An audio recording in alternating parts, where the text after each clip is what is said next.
夠未啊？我都唔明你玩咁大做乜？我做小屏機做咗4、5年啦，仲有嘢需要人明咩？最緊要記得自己為咩上台啊 ！iPhone 17標準版都上高刷啦，但係小屏機話我攞硬啦。蘋果手機啫，關你安卓手機乜撚事啊？喂，唔單止高刷啊，仲要以5、6G 起步，唔加價。嗱，你信唔信啊？今年安卓小屏全部仆晒街。濕背屏同潛望長焦，咁你又為咩啊？我做小屏手機火爆咗之後，以為成個世界都係我嘅，點知今年有張全部急住晒，發布咗成打小屏手機。原來世界都唔等人嘅，連我自己唯一做得到嘅，都俾自己出賣埋。我同你講啊，小屏手機整到咁花神，仲跟住賣到咁撚貴，會玩死自己㗎。我呢20幾年有乜嘢冇做過啊？我唔上到熄燈嗰陣，連一件記得嘅事都冇啊！我驚你補11 Ultra 個後塵咋？我仲有嘢輸咩？唔緊要啦，贏又好，輸又好，啲嘢都翻唔到嚟啦。我都為咗自己做部特別少少嘅手機啫。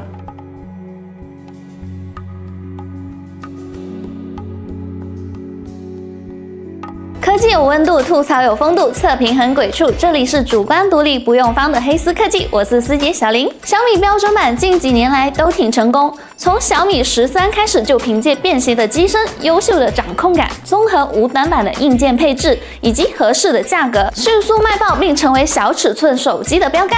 当然了，国产手机那么卷，小尺寸手机市场怎么可能一家独大？友商立马跟进，所以今年的情况有点不一样，出现了很多新面孔，比如 OPPO Find X8s、vivo X200 Pro Mini、S30 Pro Mini 1+13T 等不同侧重点的小尺寸手机全方位围剿，还有加量不加价的 iPhone 17标准版。小屏手机的竞争变得格外激烈，或许正如卢伟斌所说，需要蜕变，需要点新东西。思杰也比较期待小米的下代小尺寸手机能掏出什么法宝。现在小米17 Pro 它来了，今天我们一起看看这台手机有什么新东西，顺便分享一下思姐这几天的使用感受。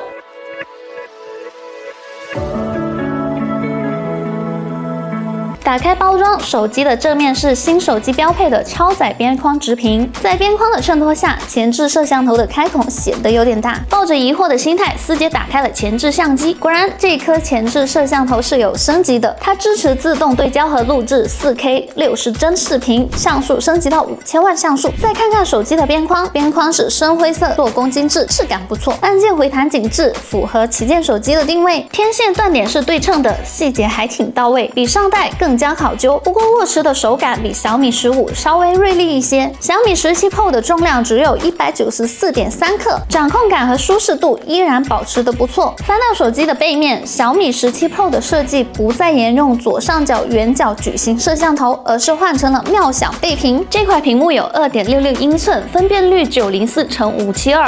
等效 PPI 323非常细腻，它支持全天候显示，也有不少背屏功能，比如使用后置摄像头自拍可以启用背屏预览，这时候音量键充当快门键。小米17 Pro 跟小折叠屏手机一样，翻过来就能享受主摄级别的自拍画质加强 buff， 而且小米17 Pro 的主摄比市面上的小折叠屏手机的主摄都要好一些，搭上新系统的顺风车，手机增加了 AI 壁纸和多种时钟显示功能，也支持实时通知和动态，比如电话和音乐切割功能，花样还挺多的。你甚至可以致敬一下 iPhone。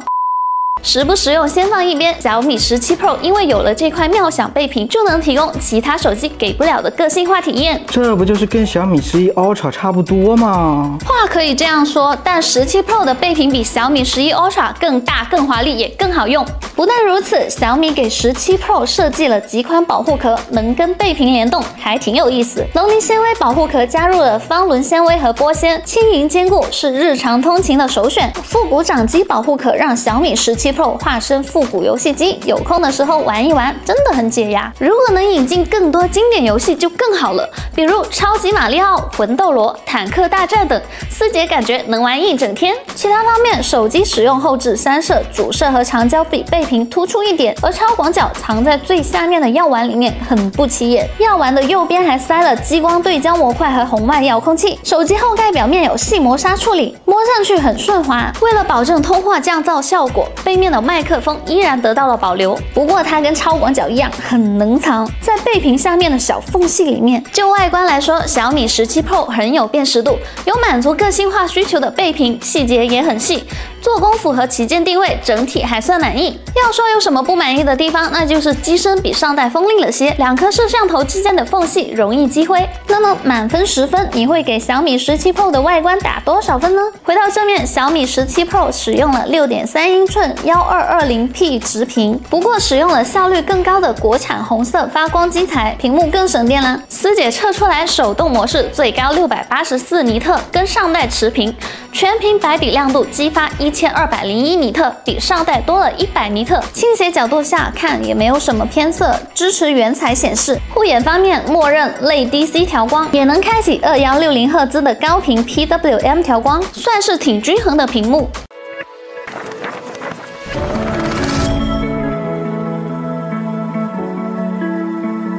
手机搭载了最新发布的第5代骁龙8至尊版2+6的核心配置，超大核频率提升到了 4.61G。相信大家已经看过关于这个处理器的测评了，单核性能稳步提升，多核接近1万分 ，GPU 也有升级。小屏手机和折叠屏手机都因为散热能力不如传统的大屏直板手机，所以才更加需要高性能低功耗的旗舰 SoC。思姐使用性能狗测试，原神这边全程满帧，功耗只有4.3瓦。思姐有点期待安卓这边早点开放120帧，得要继续上点压力才行。机身温度有46度，背屏温度低一些。实际玩游戏的时候，捏着背屏是最凉爽、最舒适的姿势。不过也因为背屏的保温，热量总得要找地方释放，上侧边框给人的感觉反而是最热的，导致玩游戏的时候不够舒适。高画质新铁的压力依然很大，15分钟后帧数轻微下降，毕竟平均功耗接近 6.5瓦，这个功耗的小屏手机压不住。不过游戏画面依然流畅，这时候机身最高温度49度，还是边框比较热。思姐觉得第5代骁龙8至尊版的处理器性能确实强悍，但在玩高负载游戏的场景里，提升感知不明显，功耗似乎没有降低太多。或许在散热条件更好的大屏手机上会有不一样的体验。小米17 Pro 的电池在塞入潜望长焦和背屏之后，容量居然还能提升到6300毫安时，比小米15多了足足1050毫安时。小米17 Pro 跟 iPhone 一样使用逆行电池，抠出更多电量，成本应该不低。另外，高能量密度和快充是互相制约的参数，不知道这台手机是用了什么黑科技，不但大幅提高了电池容量，还能升级充电功率，从90瓦略微提升到了100瓦。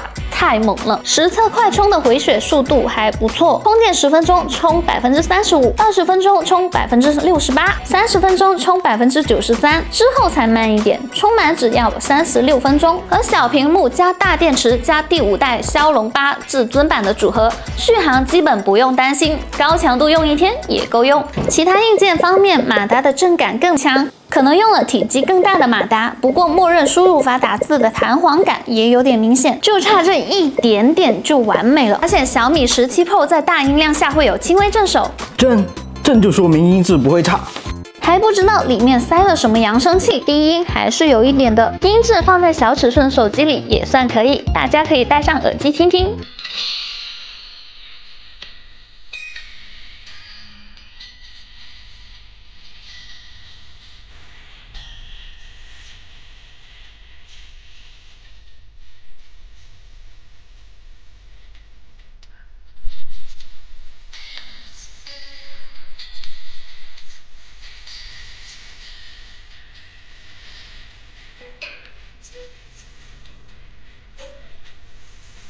小米17 Pro 出厂搭载了澎湃 OS 3系统，新系统支持小米超级岛跟主流系统接轨，也方便统一适配第三方 APP。桌面删除了图标动态效果，换取更好的流畅度。相册的默认图标换成彩虹风车，真的在致敬 iOS。老用户可能会用不习惯，明明相册在桌面，却一时半会找不到。后台保留能力方面，3轮测试都有应用被杀。由于这台手机是16G 运行内存，所以表现算是一般，不知道后续版本能不能改善。思姐觉得出于省电的目的，杀后台完全可以理解，但希望过几分钟再杀，减少重新操作的麻烦。小米宣称做了很多底层优化流畅度，目前除了偶尔遇到需要联网加载的卡片跳一下之外，用下来流畅度确实不错，希望以后也能保持下去。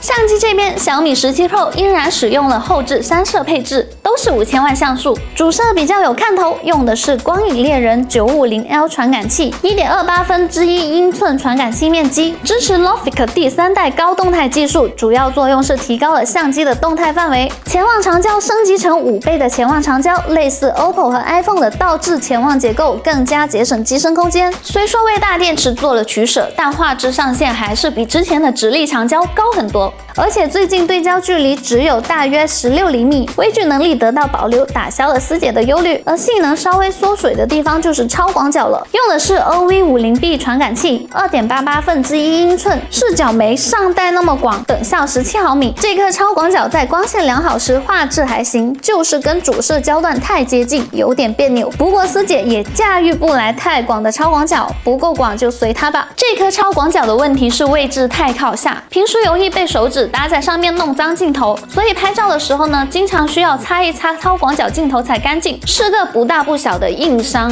另外，由于超广角的传感器比较小，暗光环境，比如阴雨天或者晚上，比较容易看得清画质变软变模糊。主摄这边发挥稳定，色彩比实际稍微鲜艳一点，但又比较还原真实。像这种下完雨湿哒哒不黄不绿的草地，有的手机能拍成翠绿色。前望长焦堆料够，细节丰富，夜景也能应付一下。不过思姐觉得小米17 Pro 的相机调教还不够完善，比如从超广角和主摄颜色差异较大，数码裁切后细节欠佳，高像素模式画质一般，可以看得出来。希望小米这几天抓紧优化并推送更新版的固件，要不然对不起 Pro 的头衔。就拍照表现来说，它还不是完全体，思姐建议观望一下。小米17 Pro 是第1台开卖的第5代骁龙8至尊版小屏手机，有点仓促，可以理解。作为一台主打全方面发展的小尺寸旗舰手机，空间有限，相机硬件只能取舍。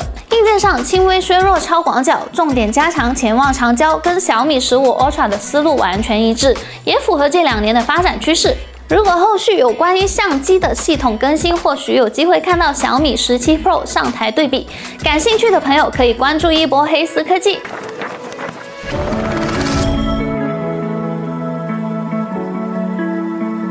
小米为什么跳过16，直接改成小米17呢？官方有官方的说法，而网友也有网友的想法。准备入手的朋友就比较看重小米17 Pro 这款产品，它够不够硬。小米17 Pro 的性能和续航无可挑剔，新处理器和大幅增加的电池容量很有安全感。其他方面，扬声器还可以，马达震感更明显。